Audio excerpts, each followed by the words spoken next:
Azimio la Umoja flag bearer Raila Odinga led his team to Nyayo Stadium, where he met people living with disabilities to address inclusivity. Among the issues they requested to be addressed by the former Prime Minister include inclusivity in political campaigns, information desk in his coalition for one of their leaders to cater for the rights of people living with disabilities, and economic empowerment to enable them to kickstart their businesses.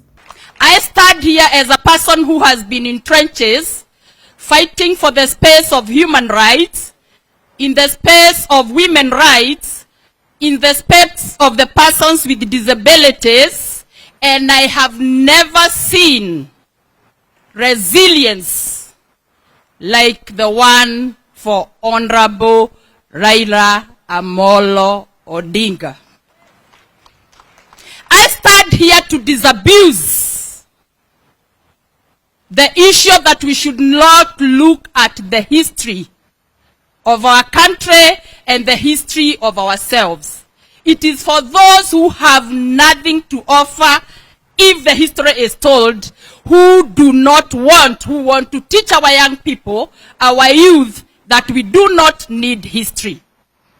And therefore, we are seated here today because we are persons with disability, appealing to our political leadership that we want that cogwheel moved further, get integrated into the campaign process, contribute, because we always say asiyekuwake na lake hali, and we are saying disability is not what? Disability is not inability. We are voters.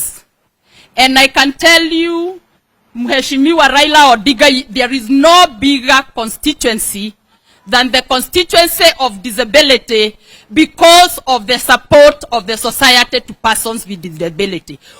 If you support one person with disability, you will have supported 3 people. 3 neighbors will have known Muthoni benefited from so and so.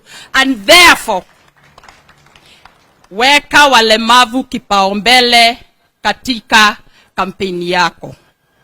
Kwa mimi ni kusema kwa niaba ya walemavu, kwa niaba ya wanaharakati, kwa niaba ya na Kenya tukiongozwa na your deputy Honorable Mother Karua, sisi tuko pamoja tayari train yetu imeng'oa nanga na safari inaendelea.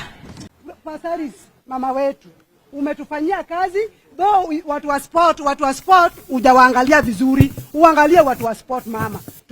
Tumeomba uangalie watu wa sport.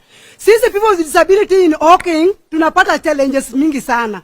Challenge ya kwanza ni kwa harassment ya city council. Na hiyo tunajua baba, kama tuko na wewe we are safe. Kama tuko na wewe we are safe. Hiyo tunajua, na hakikisha waokas wenzetu tupige kura kwa baba ndio tupate hiyo safeness. Secondly, tunajua ukiingia pale utatupatia container. Nimefanya Hawking for almost 20 years. Tutapata containers, ebos ndio wana grab hizo containers. Choo pia hata wale wana facilitation hizo, kama ni choo unapata ni ebos ndio wako hapo. Hatupati nafasi, lakini tunajua kama tuko na wewe baba, tunajua everything will be okay in your hand. We are asking that you may help us through the infrastructures of the university. Our university are not accommodative.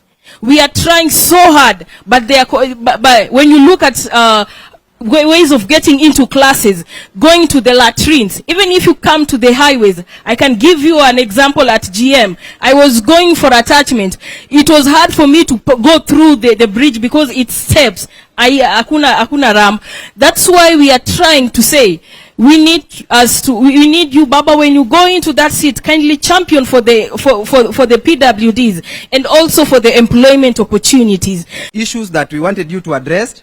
And the first issue is the issue of inclusivity, because una realize tunaona saizi hii ndio time ya siasa, na most of these things are happening right now. Na tunaona tu wanawake wanahusishwa, tunaona youth wanahusishwa, lakini PWDs kidogo hatuoni kama wanahusishwa, si ndio? So tunaomba pia sisi tuhusishwe, because mimi tangu nizaliwe mpaka nifike hapa saizi sijaiona hata in any country kama kuna place PWDs wanafanya campaign na tunajitolewa, tunataka kukua included so that hata siku moja tuone caravan ya PWDs Baba na Raila ikipita hapa, si ndio? From there at least tutakuwa na some of our leaders wenye watakuwa represented kwa these structures, na it means sasa kama vitu zinapangwa watu wetu pia watakuwa included. Another issue yenye pia tunataka Baba angalie ni the issue of tunataka at least hapo kwa secretariat team ya Baba tukue na desk ya walemavu. Ama ni aje? Because unapata most of these things zina happen, vitu zinakuwa cooked but sisi hatufikii. Tukipata mtu hapo inside itakuwa very easy for us pia kukuwa included. So tuna request pia an information desk ama desk ya mtu wetu ama watu wawili wakuwe hapo, si ndio? Issue ya tatu ni economic empowerment. Unajua unapata saizi kuna most of organizations NGOs zenye zina train watu waingie kwa business, but unapata hakuna pesa, unaona. So tunaomba pia administration Baba, juu unajua tunasemanga sisi walemavu, if you come tukupe blessings automatically unaingia hapo ndani, si ndio?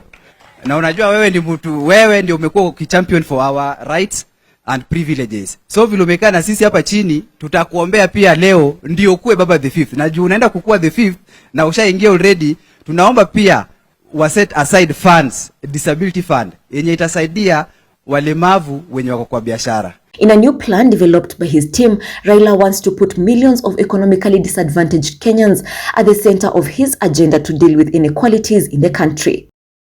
Let me present my understanding of the overall picture.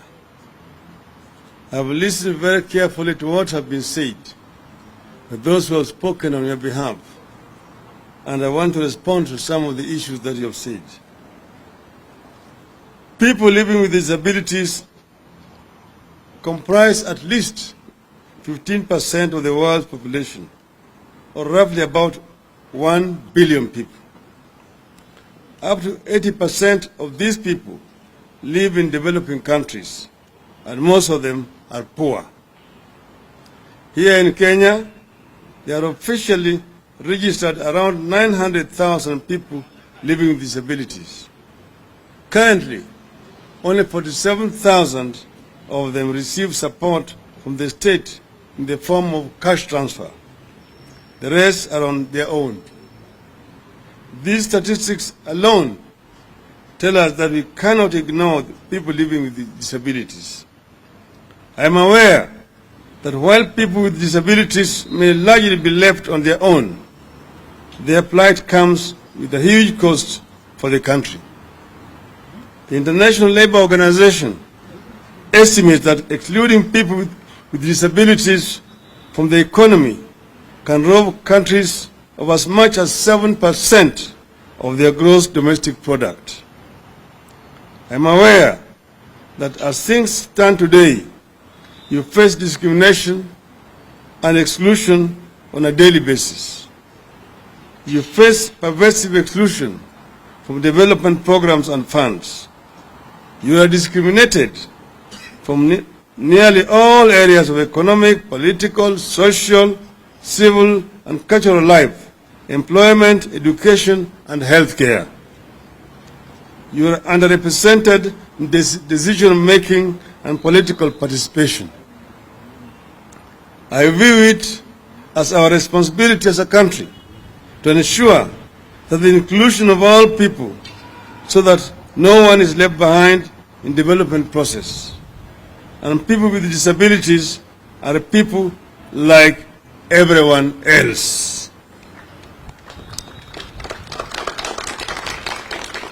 I feel that as a leader, I have a duty and a responsibility to ensure, promote, and protect the human rights of persons with disabilities as a matter of justice and investment in our common future. As a presidential candidate, I believe we will not realize our development goals without inclusion of people living with disabilities. I will invest in public awareness and the creation of a tolerant society that respects people with disabilities. As President, I will instigate reforms that will ensure anti-discrimination protections and obligations to provide reasonable accommodations, access, employment, and social supports. As a forward-looking leader, I will want to give this country a comprehensive plan for lifelong care for people with disabilities. This will provide the basis to improve health, rehabilitation, and creation of equal opportunities for social protection for persons with disabilities. I will particularly ensure we develop a master plan for intellectual disabilities and autism spectrum disorder, because these disabilities require specialized social support, and they start early in children's lives and continue as they grow. If parents of disabled children are to exclusively assume all responsibility for child rearing, as is the case today, they will be forced into a state of poverty. Such parents are not able to maintain stable jobs. They are perpetually restless due to the inability to escape from their lifelong duties.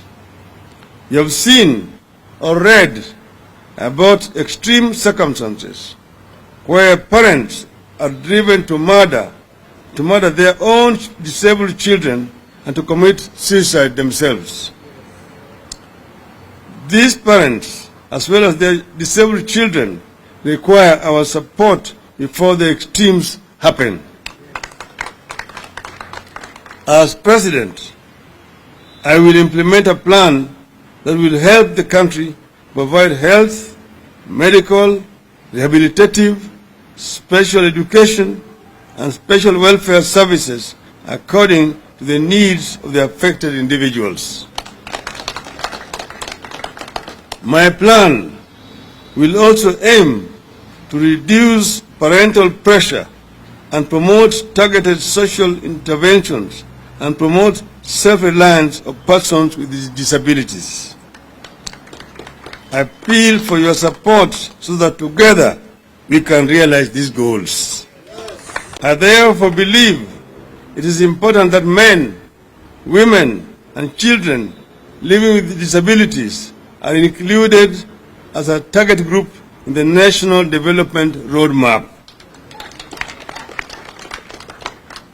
As a country, we need to stop treating people with disabilities as objects of pity and welfare assistance and begin treating them as rights bearers. My proposal is that for a start, we need to put all people with disabilities on some kind of support depending on their needs. As I said at the beginning, out of the 900,000 registered people with disabilities, only 47,000 currently get financial support. That alone says a lot about our country and its attitude towards the disadvantaged. As a president, I will review the PLWD Act of 2003 to increase the employment of PWDs in public institutions from the current 5% to 10%.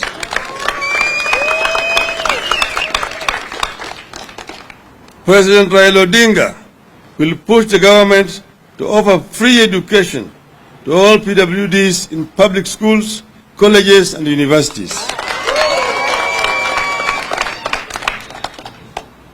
President Raila Odinga will push for a permanent tax and pay exemption to all PWDs in employment instead of the current exemption, which is done every 3 years. President Raila Odinga will increase access of PWDs to government procurement opportunities, AGPO. I will amend the PWD Act 2003 to give all PWDs an opportunity to enjoy economic rights enshrined in the Constitution. I will enhance Disability Fund to give all PWDs effective social protection. I will split it into two, giving those who can do business capital to do so, and giving safety net to those who are completely unable to engage in any form of business or activities.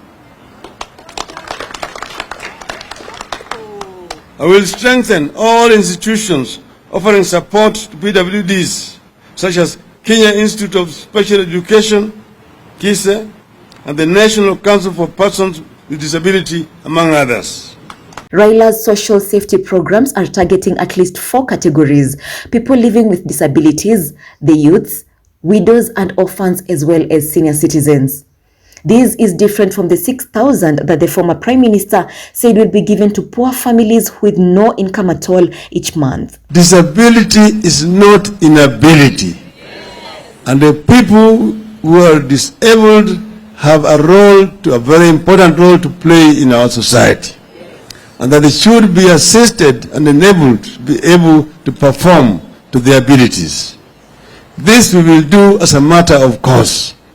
We will work together with the people with disabilities, because there is a big potential, and we are determined to ensure that each and every Kenyan is given an opportunity to make a contribution to the development of our country. When I was Minister for Roads and Public Works, I gave an order that all public buildings in our country must be user-friendly to people with disabilities. And that's why you will see we started putting ramps in some of those public buildings. And the new ones which are being constructed must be totally user-friendly, so that you can be able, even if you're disabled, to go to any part of those buildings without much support generally. We will work to include people with disabilities in the society, so that there's no stigma, there's no discrimination. And we start now.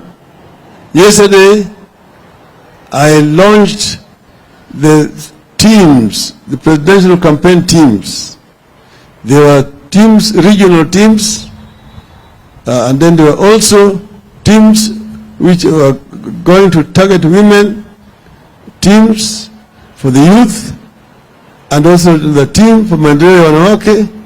Today, I've formed another team for the Juakali sector. And now here, I'm also declaring another team for people with disabilities.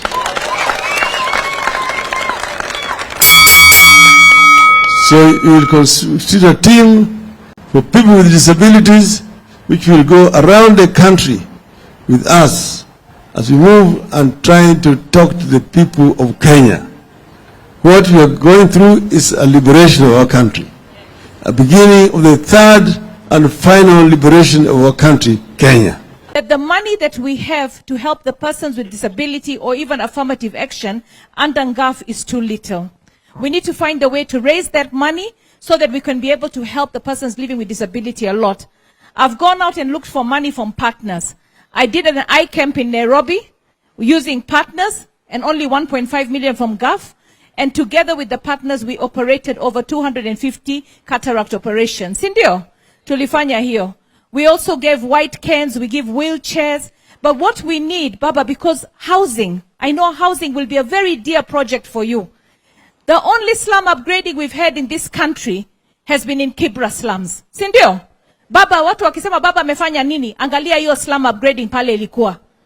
Angalia devolution. Angalia infrastructure. Angalia multi-party democracy, freedom of speech. Tukiangalia hizo vitu baba amefanya, we know that when he comes into government on the 9th, housing will be a very big project. Baba, we need to find a way that in every housing structure that we put, we allocate at least 10 or 15% for persons living with disability on the ground floor, so that they can be able to get those houses, and us as a government, we subsidize the houses given to persons living with disability. And in every housing complex, we have amenities to serve the persons living with disability. If we do that, we will be able to upgrade them. And also within those housing complexes, we have some commercial centers where they will be the ones given the priority. Because for them to leave their children, to go somewhere far, to look for work, it is very challenging. So we've worked with this community, and their struggles are real. And they are a big number. So what we want to do is to make sure that we include them in all our plans. Na mimi ninawaambia muko ndani. Munaona baba aendi kwenda, hataki kwenda kwa mtandao kuonesha kuna watu wengi Photoshop. Anakuja anakaa na nyinyi kwa sababu anawaheshimu. Anajua hata kama nyinyi ni wachache, you represent a lot of people. Oye! Mabibi na mabwana oye! Asanteni sana. Leo kwanza ni wote nimeshukuru sana. Kwa sababu yenu, I've been able to see baba leo. Najua mimi na baba hatuishi kwa nyumba moja. Kwa hivyo mimi nikimuona na muona kwa TV ama gazeti. Ndio ninajua leo alikula anako namna gani, lakini leo kwa sababu yenu I have seen him today. Kwa hivyo asanteni sana. And then Chapili, mimi namjua baba. Why am I saying this? Because baba hata mimi I have a disability called low vision. And I had suffered a stroke. Na hiyo stroke ndio nilifanya nilikuwa natembea na wheelchair before, but now I can walk, and it's because of baba. After my last birthday, I said my parents gave birth to me twice. The first time was when I was born. The second time was when I had fallen sick. Mpaka wa leo, he still looks out for me, and that is why I'm here today, kwa sababu yake. And with that confidence, najua kwa sababu ya hiyo confidence ninayo, I know he will take care of all of the walemavu in this country. Because I have seen him do it for women, I have seen him doing it for youth, and I know even us, he will not leave us behind. Kwa hivyo, asanteni sana. Today is not my day, lakini asanteni sana. Thank you very much, Rosie. Makofi kwa Rosie. Our 1.5 million votes in Kenya today. Mtu mwenye achali maslahi yetu, sisi tutapeleka kura penye mwenye anachali maslahi yetu, si ndio? Na nani anachali maslahi yetu? Ni baba Raila Amolo Odinga. Mimi 2007 papa akanichagua nikawakilisha walemavu katika chichi la Nairobi City Council. Na nikienda pale baba alikuwa ameniambia mimi ndio naenda kuwa mayor. Lakini nilifika huko siasa ikakuwa kali nikarudi nyuma kidogo. Lakini pato hiyo ndio ilinipatia foundation ya kuchichenga siasa. From there is when I said now I want to be kielelezo, nataka kuwa sauti ya walemavu. Nikajitokeza, nikaenda nikapikania kiti ya Westlands na nikashinda na nikaonyesha walemavu wanaweza, si ndio? Nothing about us without us, si ndio? Lazima sisi pia tuonyeshe ya kwamba tuko tayari. Wakati baba alikuwa prime minister, he had an officer in his office representing people with disability, and that was Isaac Mwaura. Sio anajali mambo ya walemavu. Na bado tuko na baba, na sisi tunataka kumsupport mpaka tumpatie hii kiti ya urais wa Kenya, ili maslahi yetu iende kuangaliwa vizuri sana. Kitu ya tatu, baba walemavu ni wanaspoti, wanafanya michezo. Tumeona kikosi yetu ya walemavu ikienda Paralympic, wameenda michezo ingine, wakifika huko, wakirudi hapa mara nyingi unapata hata hakuna afisa mmoja wa serikali ameenda kualika. Na unapata pia wanasema hakuna pesa. Sisi tunataka pia serikali iangalie walemavu because they are sportsmen like anybody else. In fact, they bring more medals wakitoka huko nje. Si ndio? Kuna timu ingine ya sitting volleyball. Sibako? Hao pia wanatakana maslahi yao yaangaliwe vizuri sana. Kwa sababu we need to support all levels of sports. Ndio waendelee kufanya mambo yao vizuri, si ndio? Na tunataka mambo ya walemavu yaangaziwe kila upande. Upande wa biashara katika jiji la Nairobi, katika kila soko tunataka tuwekeze mahali maalum wafanye biashara, walemavu wapewe nafasi ya kufanya biashara huko. Kuna soko ile ya Westlands ambayo ilitengwa na kuna vibanda kadhaa zilikuwa zimewekewa walemavu. Tukapeleka majina. Lakini ilipofika huko wakachanganya majina wakaleta, unaona majina ya walemavu haiko. Hiyo bado tunaangalia, lazima hizo vibanda zitarudia walemavu. Sawa sawa? Kazi ya senator kwanza ni kutafutia governor pesa ya kufanya hivi vitu ambayo tunasema. Kama ni upgrading ya slums zetu na hiyo modern housing, affordable housing, tunataka tuwe na pesa za kutosha ili tuweze kufanikisha hii mifumo. Na baba, wewe unajua nilikuambia mahali hiyo pesa itatoka. Na hiyo pesa ikiingia, hawa wapewe nyumba zao kwanza za ground floor. Za ground floor, si za huko juu ati waanze kung'ang'ana mambo ya lift na nini. Kwa hivyo all those estates zinakuwa redeveloped, kina Woodley, zingine ziko huko Baha, kuna nyingine inaitwa nini?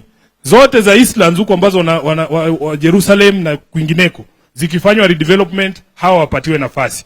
Kwa ujenzi wa soko, Mheshimiwa Timu Wanyonyi atazungumzia jinsi ambavyo allocation ilifanywa ya Westlands Market. Huo mfumo ukifuatwa, kila mtu aweze kupata nafasi yake katika ile soko. Ya mwisho, Your Excellency, hii issue ya harassment ya Kanjo, tumeongea hata na Mheshimiwa Igathe na yeye mwenyewe alikuwa hapa. Amesema kwa sababu mlimchagua yeye kama CEO, mtu ambaye unajua mtu CEO ni mtu ambaye anabehave kama CEO. Si ni kweli? Tunataka jeshi yote ya Kanjo ibehave kama vile Igathe anabehave. Kama mkubwa yako haharas watu, anaongea nao kwa kiheshima, kwa nini wewe ukuje kumharas? Si ni kweli? So tunataka wafanyiwe mafunzo, especially dealing with PWDs. Mambo ya aibu sana tumeona hapa nyuma, unaona watu wa Kanjo wanasukuma mtu kwa wheelchair, anaanguka chini, wanamnyang'anya wheelchair, wanamwacha pale. Hayo mambo hatutaki kuona katika Nairobi mpya ambaye inasimamiwa na timu ya Azimio. Alafu wewe ulitutangazia, na hao walemavu wanajua kwamba kutakuwa na fund ya biashara. Na ukasema haswa vijana watapewa loans na hawataulizwa kulipa hizo loans kwa miaka 7 mpaka biashara zao zistawi. Panua hiyo, include PWDs, kwa sababu ni special interest group ambaye wako pamoja na hawa wenzetu youth. Kwa hayo mengi, Your Excellency, mimi nataka tu niwe sauti ya watu wa Nairobi pale kwa Senate. Na unajua wamezungumza hapa vile wewe, baba tuko naye, mama tumepata, lakini familia haikamiliki bila watoto. Sasa sisi vijana yenu hapo ndani ya Azimio tunataka kuona sura za vijana hapo, ndio familia ikuwe complete. Wangapi wanakubaliana na hiyo? Wangapi wanakubaliana? Under this ambitious plan that Raila terms the biggest social welfare program in Africa, thousands of clan elders will take home at least 2,000 Kenyan shillings monthly stipend. Addressing the public, Raila said at least 15% of the world population comprises of people living with disabilities, and most who are living in developing countries are poor. He promised to promote and protect their rights, requesting all Kenyans to treat them with the respect they deserve, adding that he will review the People Living with Disability Act to increase their employment to 10%, educate them, give tax exemption, increase government procurement opportunities, and enhance the disability funds once he is elected as a president. Your Excellency, tuko na wawakilishi kadhaa ambao kama